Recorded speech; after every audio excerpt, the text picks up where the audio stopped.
आज मोदी जी ऋषिकेश में आए थे उत्तराखंड में। अब भारतीय जनता पार्टी के प्रचार में गढ़वाल के उनके जो प्रत्याशी हैं अनिल बलौनी, टेहरी से माला राज्यलक्ष्मी और हरिद्वार से त्रिवेंद्र सिंह रावत, तो उनके प्रचार में आए।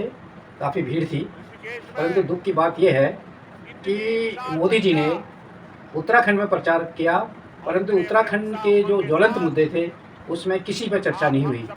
अब ये वजह क्या थी, क्यों नहीं की बात, ये सारी इस वीडियो में बात करेंगे डिटेल में और वो रैली भी बताएंगे।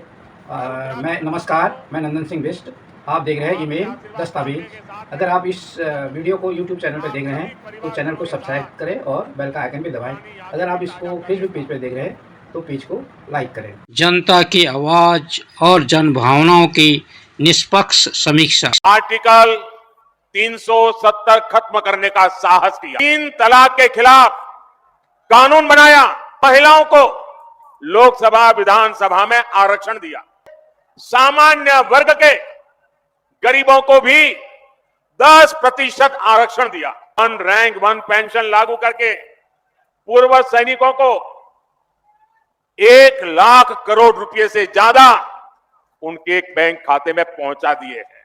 भारत में बनी बुलेट प्रूफ जैकेट अपने सैनिकों को दी।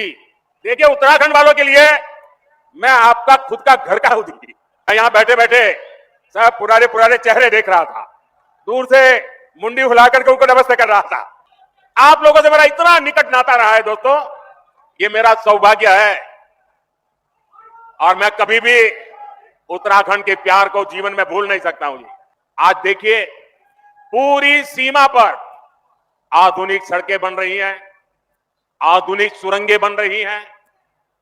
साथियों, कुछ साल पहले बाबा केदार के दर्शन के बाद मेरे मुंह से अचानक ही निकला था कि ये दशक उत्तराखंड का दशक है। हमारी सरकार उत्तराखंड के सामर्थ्य का लगातार विस्तार करने में जुटी है और इसमें बहुत बड़ी भूमिका पर्यटन की है, यात्रा की है, यात्रा धामों की है। एडवेंचर टूरिज्म हो तो हमारा उत्तराखंड है, राफ्टिंग करना हो युवाओं को यहां है, कैंपिंग करना हो दिलचस्पी अगर उसमें है तो यहां पर है, या फिर आध्यात्म और योग में रुचि रखने वाले व्यक्ति हो, ऋषिकेश आकर हर कोई आनंद से भर जाता है। इसलिए हम देवभूमि में रोडवेज, रेलवेज, एयरवेज की लगातार सुविधा बढ़ाते जा रहे हैं। यहां ऋषिकेश कर्णप्रयाग रेलवे लाइन पर तेजी से काम चल रहा है। दिल्ली से देहरादून की दूरी भी सिमट रही है। उत्तराखंड के जिन सीमावर्ती गांवों को कांग्रेस अंतिम गांव कहती थी, भाजपा उन्हें देश का पहला गांव मानकर विकास कर रही है। आपने देखा होगा, मानस खंड के तीर्थ स्थानों जैसे आदि कैलाश, ओम पर्वत दर्शन के लिए हेलीकॉप्टर सेवाएं शुरू हो गई है। यमुनोत्री, केदारनाथ और हेमकुंड साहब में रोपवे बनने से बहुत सुविधा हो जाएगी। सड़क के रास्ते जो दूरी तय करने में कई कई घंटे लगते थे, उसे कुछ ही समय में पूरा कर लिया जाएगा। 4 धाम परियोजना के तहत केदारनाथ, बद्रीनाथ, गंगोत्री और यमुनोत्री को लगभग 900 किलोमीटर लंबे हाईवे से जोड़ा जा रहा है। इन सब प्रयासों से श्रद्धालुओं को उत्तराखंड पहुंचने में काफी आसानी हो जाएगी। पिछले वर्ष ही मैंने मानस खंड में आदि कैलाश और ओम पर्वत की यात्रा की थी। लोगों को हिमालय में स्थित ऐसी अलौकिक जगहों को देखने का अवसर मिला, तब वहां भी सैकड़ों यात्री पहुंचने लगे हैं। पर्यटन का यह विस्तार सिर्फ एक सेक्टर का विस्तार नहीं है। पर्यटन बढ़ने का मतलब है रोजगार के ज्यादा से ज्यादा अवसर। साथियों, उत्तराखंड में हो रहे इस विकास ने अब पलायन की खबरों को बीते दिन की बात बता दिया है। ऋषिकेश से लेके कर्णप्रयाग तक जो रेल मार्ग जा रहा है उसकी बात की, टनलों की बात की और टूरिज्म की बात की। परंतु जो सच था, जो वहाँ की समस्याएं हैं, जैसे रोजगार को लेके वहाँ की समस्या है, पलायन, उन्होंने उनकी बातों में ऐसा लग रहा था कि पलायन खत्म हो गया, उत्तराखंड की कोई समस्या है ही नहीं। उनके पूरे भाषणों में ये झलका कि उत्तराखंड एक संपन्न राज्य है, जहाँ कोई समस्या नहीं है, सब लोग खुशहाल हैं और वहाँ किसी तरह की दिक्कतें नहीं हैं। इस तरीके की बातें उन्होंने पूरे भाषण में उनका झलक रहा था।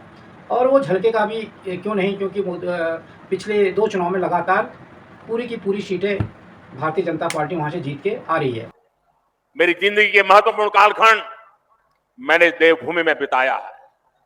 मैंने खुद देखा है, गढ़वाल हो या कुमाऊं, माताओं बहनों का पूरा समय लकड़ी, पानी और पशुओं के चारे के इंतजाम में ही खप जाता था। अपनी बहनों की इन्हीं समस्याओं को देखते हुए हमने घर घर सस्ता सिलेंडर पहुंचाया। आने वाले 5 साल तक मुफ्त राशन मिलता रहेगा, अस्पताल में मुफ्त इलाज मिलता रहेगा। यहां उत्तराखंड को एम्स की सुविधा मिली है, गांव गांव अच्छे अस्पताल, आयुष्मान आरोग्य मंदिर बन रहे हैं। जो वहाँ की समस्या है, रियलिटी है, जो कि वास्तविकता है, उनको मोदी जी ने क्यों नहीं छुआ, ये बड़ा चिंता की बात है। जैसे अंकिता भंडारी का मामला है और पेपर लीक का मामला है, बेरोजगारी का मामला है, महंगाई का मामला है, जल जंगल जमीन से जुड़ा हुआ मुद्दे हैं और गैरसैंण राजधानी का मुद्दा है, मूल निवास का मुद्दा है, भू कानून का मुद्दा है, जैसी कई वहाँ की समस्याएं हैं। और समस्या है जो परिसंपत्तियों का बंटवारा होना है यूपी के साथ, वो अभी तक हुआ नहीं। राज्य बनने के 24 साल लगा है, तब भी वो चीज़ें नहीं हुई। और राज्य के जो अभी तक विकास हुआ है, जो रोड़े गई हैं, वो उत्तराखंड के जो धरोहर हैं उनको कैसे नहीं छोड़ा जाए, उस हिसाब से रोड़े बनाई गई हैं। 4 धाम यात्राओं के लिए लोगों को जोड़ा जा रहा है। उसके अलावा बाकी रोडें जो बॉर्डर की बनाई जा रही हैं, तो विकास का केंद्र गैरसैंण होना चाहिए था कि छोटे छोटे ज़िले होंगे, उसके हिसाब से छोटी छोटी तहसीलें होंगी और विकास खंड होंगे, ग्राम पंचायतों का पुनर्गठन होगा। हुआ क्या कि राज्य बनने के बाद 2 दर्जन से ज़्यादा ज़िले होंगे, एक भी नया ज़िला नहीं बना। और तहसीलें, जितने विकास खंड थे सबको तहसीलों में बदल दिया, परंतु उन किसी भी तहसील में कोई नया स्टाफ नहीं। जो पुरानी तहसीलें थी वही स्टाफ वहाँ लग रहा है, उन्हीं के अंडर नई तहसीलें बना दी, तहसीलों का नाम दे दिया, कर्मचारी वही हैं, काम हो नहीं रहा है, ये हालत वहाँ पे है। और ब्लॉक विकास खंड नए बने नहीं। जनता की भागीदारी शासन में बढ़ाने की कोशिश होगी, वो नहीं हो पाया। मतलब 2 दर्जन से ज़्यादा जिला बनाकर उनको गैरसैंण से जोड़ा जाए, इसी तरह तहसीलों की संख्या बढ़ाकर उनको तहसील से जोड़ा जाए, विकास खंड से जोड़ा जाए, पंचायतों का पुनर्गठन किया जाए और उनका सारा नेटवर्क उस हिसाब से बनाया जाए। रोडें भी इस हिसाब से हों कि वहाँ पर भूस्खलन ना हो सके और वहाँ का जो वन क्षेत्र हो या हरित क्षेत्र हो उसका नुकसान कम से कम हो, इस हिसाब से वहाँ नेटवर्क बनाना था, परंतु वो काम नहीं हो रहा है, जिसका परिणाम जोशीमठ में भूधसाव के रूप में देखा गया है। और ऐसे ही पहाड़ों में कई जगह इस तरह की घटनाएं हो रही हैं। कांग्रेस ने प्रभु राम के अस्तित्व पर सवाल उठाए हैं। ये कांग्रेस ही है जिसने पहले राम मंदिर का विरोध किया,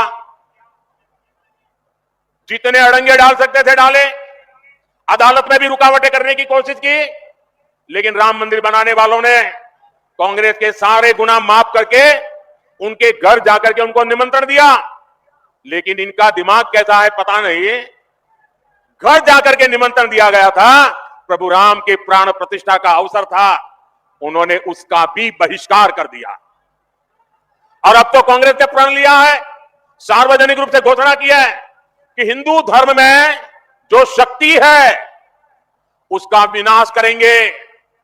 ये कांग्रेस शक्ति स्वरूपा मां धारी देवी, मां चंद्रबदनी, मां ज्वालपा देवी की शक्ति को खत्म कर। दूसरी चीज़, भू कानून की लगातार बात हो रही है, मूल निवास की बात हो रही है, उस पर उन्होंने कोई बात नहीं की। बात हो रही है अंकिता भंडारी हत्याकांड का, इतना बड़ा ज्वलंत मामला था और पश्चिम बंगाल के मामले में भारतीय जनता पार्टी इतना उग्र हुई कि महिलाओं पर अत्याचार हो रहे हैं, पर अंकिता के साथ जो हुआ उस पर भी कोई शब्द प्रधानमंत्री नहीं बोले। अब ये सारी चीज़ें क्यों हो रही हैं? पहाड़ को इतनी उदासीनता, पहाड़ के मुद्दों की अनदेखी क्यों हो रही है और इस तरीके का व्यवहार पहाड़ों के साथ क्यों हो रहा है, उत्तराखंड के साथ, कि यहाँ कोई ज़रूरत ही नहीं है, यहाँ तो पूरा विकास हो चुका है, ऐसा क्यों हो रहा है? हम देख रहे हैं, अगर इसी दौरान हम बात करें लद्दाख की, लद्दाख में मूवमेंट चल रहा है और वो कह रहे हैं कि हमको 6 शेड्यूल में डाला जाए।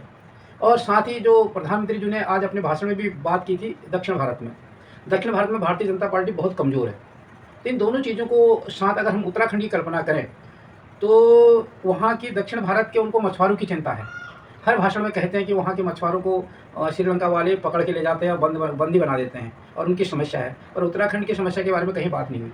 वहीं राहुल गांधी जब कि लद्दाख से एक एमपी आता है, वो बात करते हैं वहाँ 6 शेड्यूल के बारे में। जम्मू कश्मीर में पूर्ण राज्य देने की बात कांग्रेस ने अपना जो घोषणा पत्र जारी किया उसमें की। जम्मू कश्मीर और लद्दाख के बारे में इनको चिंता है और साउथ के बारे में चिंता है, परंतु उत्तराखंड के बारे में चिंता क्यों नहीं है? उसका कारण यह है कि हमारे जो जनप्रतिनिधि हैं या हमारे वहाँ का जो मतदाता है, उन्हें पता है कि इन्हीं से हमें पूरा पर्याप्त मत मिल जाना है और कुछ कहने की ज़रूरत नहीं है। बिना कुछ कहे हमें वोट अगर मिल रहा है तो उतना ही बोलना चाहिए जिससे अपना काम चल जाता है।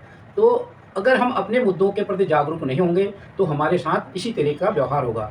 अब हम अभी बात करेंगे, अभी जो एक पहले चरण का मतदान होना है मेरठ मुजफ्फरनगर इस साइड में, तो वहाँ पर जो राजपूत समाज है, जो क्षत्रिय समाज है, एक जागरूकता की बात है, उनके कुछ लोगों को टिकट नहीं दिया गया, उनकी टिकट काट दी गई। अब वो पूरा राजपूत समाज, केवल उसी पश्चिम उत्तर प्रदेश का ही राजपूत नहीं, क्षेत्रीय नहीं, पूरे देश के राजपूत इकट्ठा होकर उसका विरोध कर रहे हैं और भारतीय जनता पार्टी के खिलाफ एकजुट हो रहे हैं, वोट डालने के लिए कह रहे हैं। उनके मनाने के लिए मुख्यमंत्री योगीनाथ वहाँ उनके पास आ रहे हैं कि भैया ऐसा मत करो, परंतु अपने उस पर अड़े हुए हैं। क्यों?